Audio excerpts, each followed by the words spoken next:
Tapalo con radio en M24. Señor Vasconcellos. Señor presidente, en primer término, quiero efectuar una constancia de orden personal. Desde la mañana de hoy, por distintos conductos, amigos nuestros de diferentes sectores de la actividad nos hicieron llegar la versión de los acontecimientos que se estaban preparando y nos expresaron, además, que figurábamos en la lista de personas que una vez disuelto el Parlamento, seríamos detenidos. Pasando a lo que importa, a lo que es trascendente, cosa curiosa es que quienes se ofendieron y se agraviaron hace poco tiempo porque dijéramos que estaban preparando en la sombra estos hechos que se están desencadenando contra el país sin provenir de acciones judiciales, lleguen a este término de confirmación pública ante el país, la historia, América y todo el mundo de que todos aquellos motivos presentes de agravio no eran otra cosa que la máscara con que pretendían tapar sus verdaderas intenciones. Digo esto porque los hechos, mucho más elocuentes que las palabras, ahí están. Hay triunfadores efímeros que las hojas del viento de la historia desparraman y se olvidan hasta del odio de los pueblos. Ellos se sentirán vencedores y muchos serviles y miserables se acercarán para decorar una situación momentánea, pero ya sentirán también el látigo de la historia sobre sus nombres y el de sus hijos, como una mancha indeleble por la inmensa traición que están cometiendo contra el Uruguay. Y de esto, señor presidente, no lo salvará absolutamente nadie. Contra esto, nadie puede defenderse. Así como hace un rato con el grito de su partido contestaban otros hombres de sectores políticos diferentes, lanzo al país como un grito que es de paz, pero también es de guerra. El inmortal de Viva Valle, que debe estar siempre presente en la República.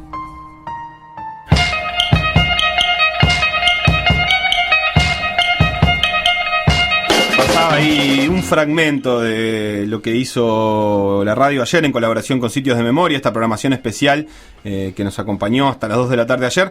Se llamaba Últimas Palabras antes del golpe de Estado. Durante toda la jornada se transmitieron representaciones de los discursos de la última sesión legislativa antes de la dictadura cívico-militar de 1973, también canciones alusivas. Esto que escuchábamos era Amílcar Vasconcellos, abogado, político uruguayo, perteneciente al Partido Colorado. Se escuchaba su grito final de Viva Valle, representados en la voz de Sofía Espinosa, que fue quien locutó y actuó las actas del Parlamento.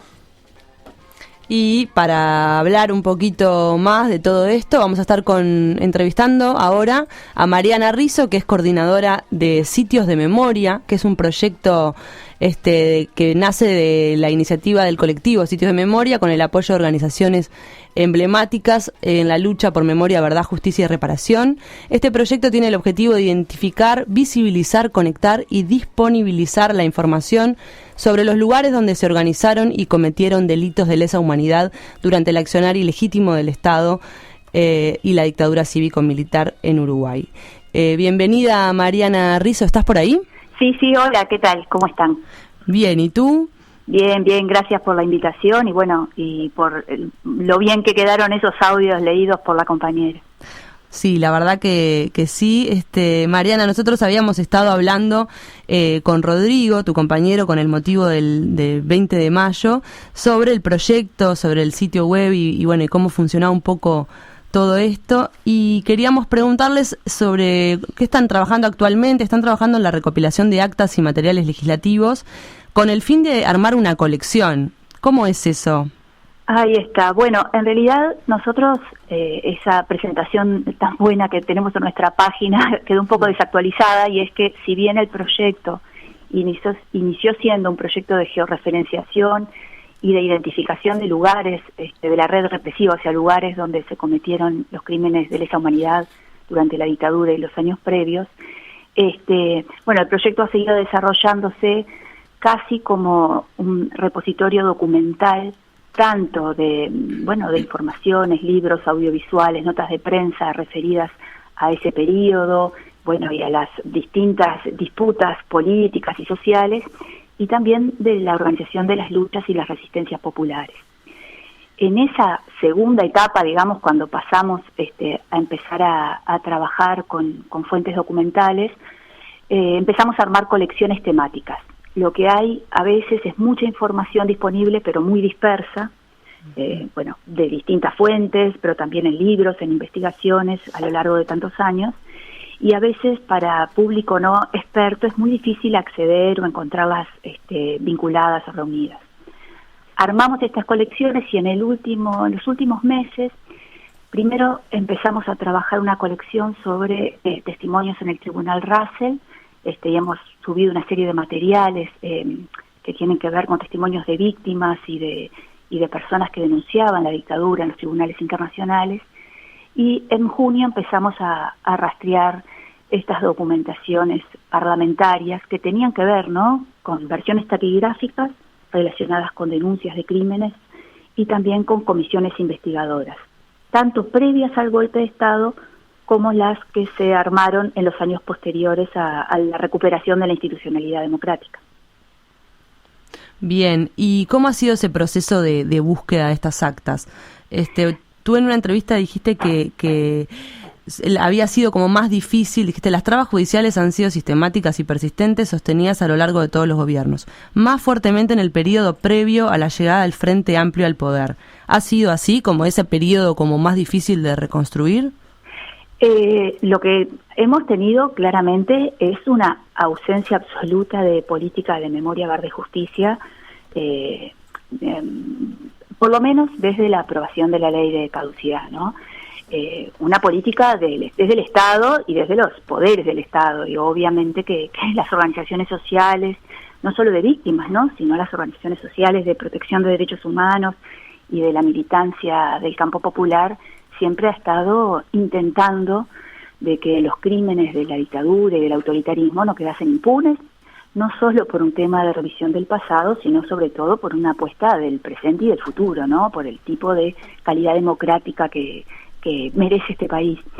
En relación a la recopilación de diarios de sesiones y actas parlamentarias, nosotros empezamos queriendo encontrar, obviamente los diarios de sesión del Senado previo al golpe de Estado, de donde extrajimos estos fragmentos de discursos, ¿no?, de Wilson Ferreira, de Vasconcellos, que ahora escuchábamos, de Rodríguez Camuso, de Pla Rodríguez, o de representantes demócratas de lo que era la tensión política en ese momento, y que eran de los tres partidos representados allí, ¿no?, el Partido Nacional, Colorado y Blanco. Estas actas que ayer se hizo público que el Parlamento las difundía, en realidad ya estaban digitalizadas y accesibles en la página del Parlamento, lo que, como toda página compleja, era difícil de encontrarlas, pero allí estaban digitalizadas, como todas las actas parlamentarias y todas las colecciones de comisiones del Senado y de Diputados y de la Asamblea General. De allí extrajimos esto y empezamos en este entusiasmo por revisar documentos a revisar otras comisiones investigadoras y otras actas y diarios de sesiones donde se denunciaron torturas y donde se denunciaron también actuaciones ilegítimas del Estado ya en los años previos al 73, ¿no?, en el marco de la aplicación de medidas prontas de seguridad. Ahí, no me quiero extender, tú cualquier cosa interrumpime, no, pero es especialmente interesante las actas y los diarios de sesión del Senado de una comisión investigadora por torturas que surge a pedido de Alba Roballo, de la senadora del Frente Amplio Alba Roballo, y era el año 1969. Bien, y entonces en este proceso, ustedes, ¿por qué te parece, como un poco para compartir con la audiencia, que es importante el rol del Parlamento en todo este proceso? Porque es un poco lo que lo que están ustedes en esta colección van a visibilizar más, ¿no? Claro, el rol del Parlamento fue fundamental en el control y en la protección, y también como un lugar donde se podía denunciar estas cosas. Eso se termina, o sea, el 27 de junio se terminó la posibilidad de que voces parlamentarias electas democráticamente, incluso con la enorme diferencia de matices políticos, pudieran expresar estas discrepancias, ¿no? Fue un proceso progresivo, pero de creciente autoritarismo hasta que el Parlamento se cierra. y la recuperación democrática, incluso con todas las trabas posteriores que implicó la ley de caducidad y la falta de voluntad política parlamentaria para seguir adelante investigando los crímenes de la dictadura, los crímenes sobre los derechos humanos, pero también los crímenes económicos, ¿no? Hubo una investigadora parlamentaria sobre los ilícitos económicos de la dictadura en el banco hipotecario, en los frigoríficos, o sea, todo eso no hubo voluntad política, pero sin embargo, el rol del Parlamento es fundamental tanto porque implica un control sobre ese descontrol autoritario abusivo de las otras fuerzas del Estado, especialmente las Fuerzas Armadas y del Poder Ejecutivo autoritario, pero además porque estos documentos quedan. Cosas que en el momento tuvieron un impacto, quedó inmerso en un montón de situaciones de efervescencia y crisis social, hoy se pueden recobrar para volver a leer cómo fueron esos procesos y cómo fueron esas discusiones y quién estuvo en cada lugar de esa discusión. Esto, para mí, tiene un valor fundamental en el presente, porque hay lecciones para aprender hoy y también hay lugares para poder pensar el futuro que requieren estar documentadas. Si no, se tergiversa absolutamente la realidad y quien son muy jóvenes como ustedes o personas que no vivieron o que no tienen por qué ser expertos historiadores, pueden creer a veces mentiras flagrantes que uno termina acostumbrándose a escuchar. Claro, Mariana, y ahí, ya que traes esto en concreto, ¿qué se encontraron ustedes, incluso en la charla dentro del colectivo Sitios de Memoria, en estas actas? ¿Qué fue lo que les empezó a llamar la atención? Mencionamos, solo por decir alguno, y lo escuchamos ahí a Vasconcellos, ese grito final de Viva Valle, por ejemplo, y lo que nos cuesta hoy pensar que las figuras de los partidos tradicionales, por ejemplo, reivindiquen esta fecha como un momento importante de memoria, de calendario político. ¿Ustedes qué han encontrado en estas declaraciones de los distintos senadores en aquellas actas que te parezca que tiene una validez para pensar hoy? Te voy a decir de memoria algunas cosas que nos impactaron y que a mí en lo personal me impactó mucho. Y es que en algún momento, yo ahora no me acuerdo si es la intervención de Vasconcellos o de Hierro Gambardella, pero sí uno de los integrantes del Partido Colorado, que era el partido en el gobierno en ese momento, que dan cuenta de la hipocresía y la traición, ¿no? Y me impacta mucho pensar cómo dentro del mismo partido tradicional, que además era un partido que tenía, desde principios de siglo, ¿no?, a su cargo la gestión del Estado, ellos se habían sentido traicionados como integrantes del Partido Colorado por otros sectores o por otros dirigentes del Partido Colorado que incluso a sus espaldas habían negociado o habían determinado el avance autoritario. Y a veces eso, para cuando uno lee, es importante como poder captar esos matices y también captar, esos errores políticos que llevan a ser víctimas de estrategas de la mentira, ¿no?, y del engaño. Sí, es Vasconcellos la declaración, creo que vos estás diciendo, dice básicamente una mancha indeleble por la inmensa traición que están cometiendo contra el Uruguay, y de esto, señor presidente, no lo salvará absolutamente nadie. Contra esto nadie puede defenderse. De todas maneras, esto que estás planteando vos es interesante, implica un laburo, ¿no? Esta especie de volver a traer estas palabras a un lugar más público y que obviamente lleva trabajo y que se ha intentado desde siempre, porque obviamente desde hace muchísimos años que mucha gente está planteando que hay que releer algunas cosas de forma distinta, y la historia es un campo de lucha también y de lucha política, pero lleva un laburo poder revalorizar estas palabras y volver a decirlas, y parte de eso es lo que están haciendo ustedes, ¿no? Sí, nosotros, nos importa revalorizar estas palabras primero porque son muy contundentes e importantes. Otra de las cosas que a mí me llama la atención es el alto nivel de las intervenciones parlamentarias. No quiero decir que ahora no lo tenga, que seguro que muchos diputados y senadores y senadoras lo tienen, pero sí el alto nivel de personas que se sentían protagonistas de un momento histórico que iba a marcar al país, como efectivamente pasó. Traer estas palabras es importante por eso, por el homenaje a quienes tuvieron la valentía, ¿no?, de pocas horas antes de tener que salir a la clandestinidad o irse del país, como fue el caso de Wilson o de tantas otras personas que estaban ahí en el Senado, porque tienen valor en el presente. Esto no tiene más sentido que su valor que sigue vigente.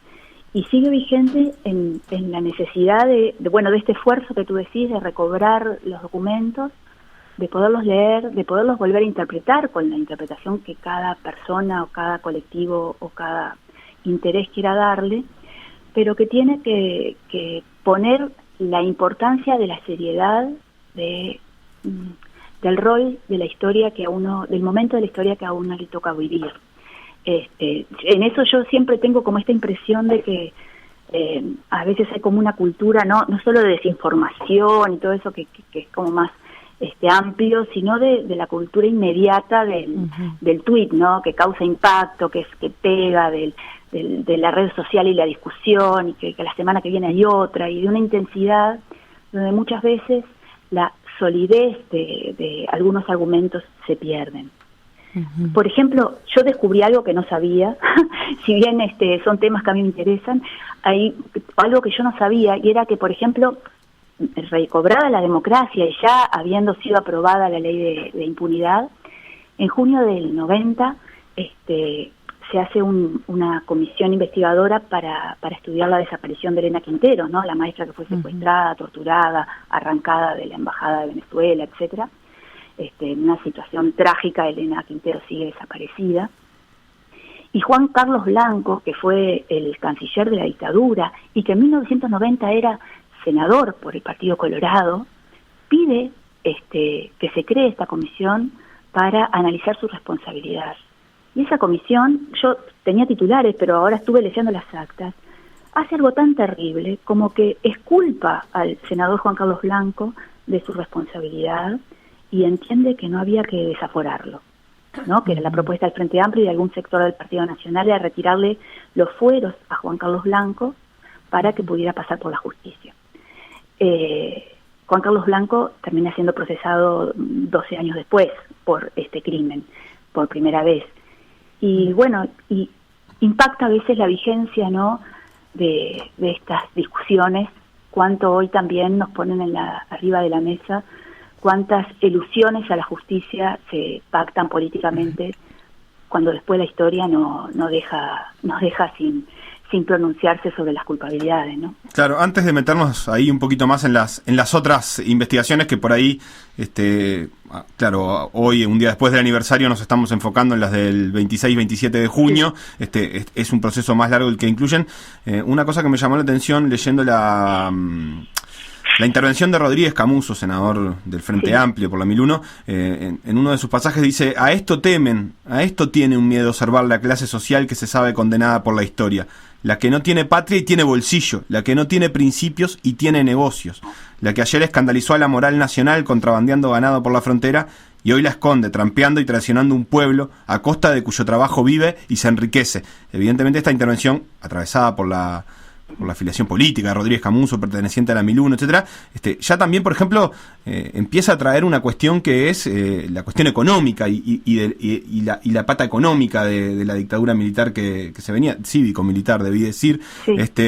Me parece súper interesante cómo pila de esos elementos ya estaban presentes en estas actas y que por ahí costó mucho volver a ponerlos en la discusión. Ayer veía el especial de TV Ciudad que condujo Martín Rodríguez, nuestro compañero, y hay que dedicar todavía mucha parte de la charla a explicar que hubo un clima económico y un plan económico detrás de todo esto, por ejemplo, cosa que estaba muy presente ya en el 73 para quienes lo estaban viviendo y quienes lo estaban planteando.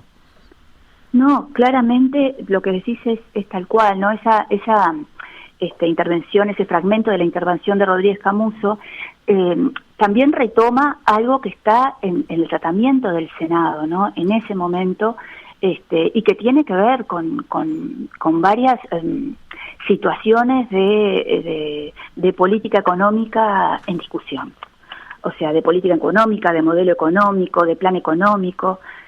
bueno, lo que hoy sabemos, porque hay gente que se ha dedicado a estudiarlo, y es que las dictaduras, no solo en nuestro país, sino en toda la región, venían a acompañar un plan económico tan restrictivo y tan desfavorecedor de las grandes mayorías, que no había forma de no imponerlo, sino era con una represión salvaje sobre el movimiento popular y sobre las organizaciones sindicales, sociales, y los avances en derechos que había. Entonces, un plan que a veces nos olvidamos cuando hablamos de la dictadura, no digo todos, pero a veces nos podemos olvidar, cuando tenemos esos discursos de la dictadura nos perjudicó a todos como sociedad, lo cual es cierto, pero es cierto que también muchas personas se beneficiaron, se estaban beneficiando del autoritarismo previo, se beneficiaban de la persecución sindical, se beneficiaron posteriormente, bueno, hoy sabemos, ¿no?, que hubo empresas que directamente comunicaban a los cuarteles cuando veían trabajadores durante la dictadura intentar organizar alguna acción o hablar de temas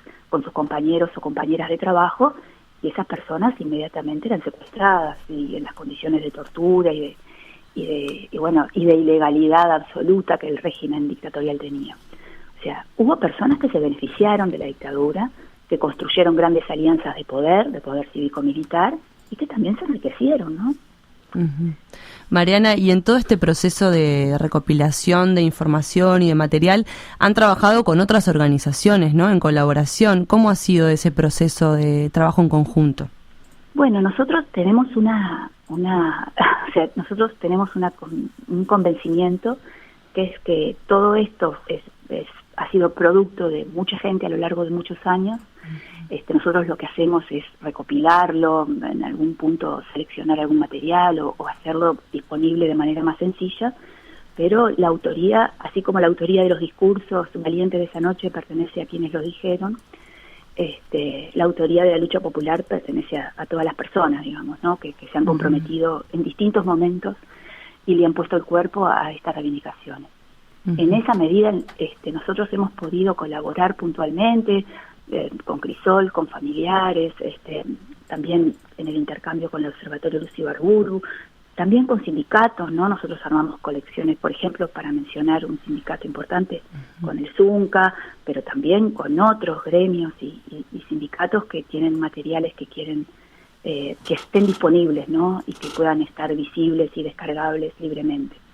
Y bien, lo que hacemos nosotros es nada, nos ponemos en contacto con las personas, o las organizaciones, o ellos con nosotros, y en la medida de nuestras posibilidades intentamos colaborar con esto, que es armar un puzzle que sea lo más, que dé una panorámica lo más completa posible y que permita que sea una herramienta útil para todos quienes trabajan, piensan o actúan en el campo de la lucha populares y sobre todo en las reivindicaciones de memoria, de verdad y de justicia.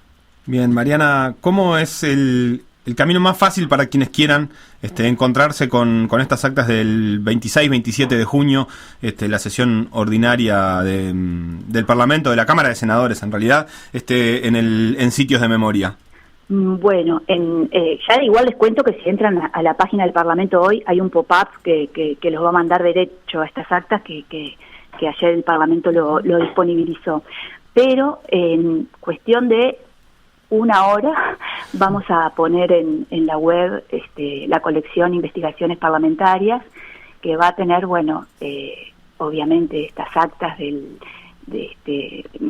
la sesión del 26 de junio de 1973, pero también van a poder encontrar la Comisión Investigadora Parlamentaria sobre la situación de personas desaparecidas, la exposición del senador José Germán Araujo en el 85 sobre violaciones a los derechos humanos, la investigadora sobre el caso Elena Quinteros, y también la investigadora del Senado en 1969 promovida por Álvaro Bayo, entre otros documentos que estamos terminando de subir a la web en esta mañana. Bien, sí, ahí Rodrigo hace un rato me pasó un link, creo que ya está disponible buena parte de esto que estás mencionando para quienes quieran ya meterse a bucear. El sitio obviamente tiene un mapa de memoria muy complejo y complejo en términos de rico, lo digo, y de profundo, así que quienes tengan ganas de ponerse a buscar, hay mucho material para leer y para investigar. Sí, solamente es sitiosdememoria.uy/colecciones, ahí van a encontrar esta colección entre otras, pero la van a encontrar fácilmente.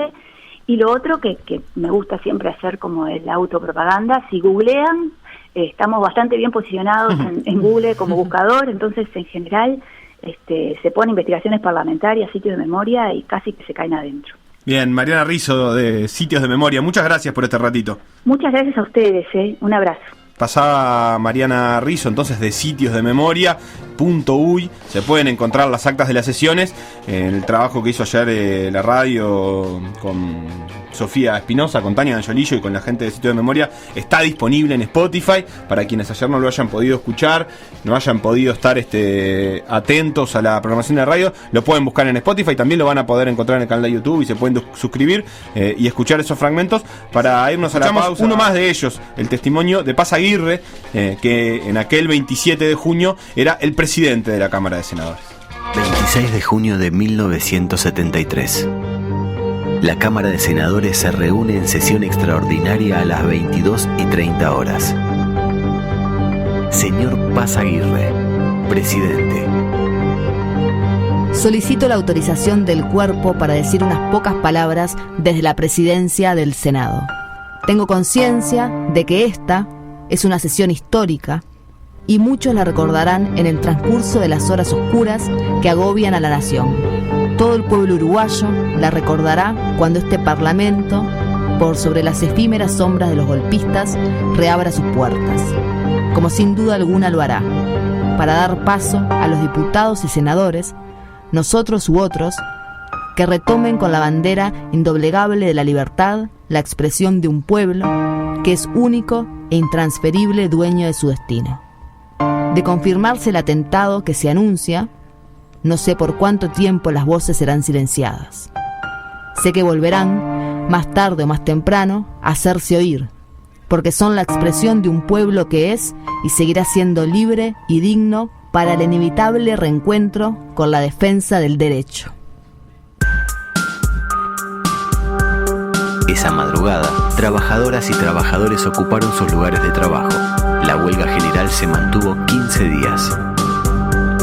El compromiso antiautoritario es con el futuro. Decimos nunca más. Producción general M24, en coordinación con Sitios de Memoria Uruguay. 97.9 FM Montevideo. 102.5 FM Maldonado. Escucha distinto.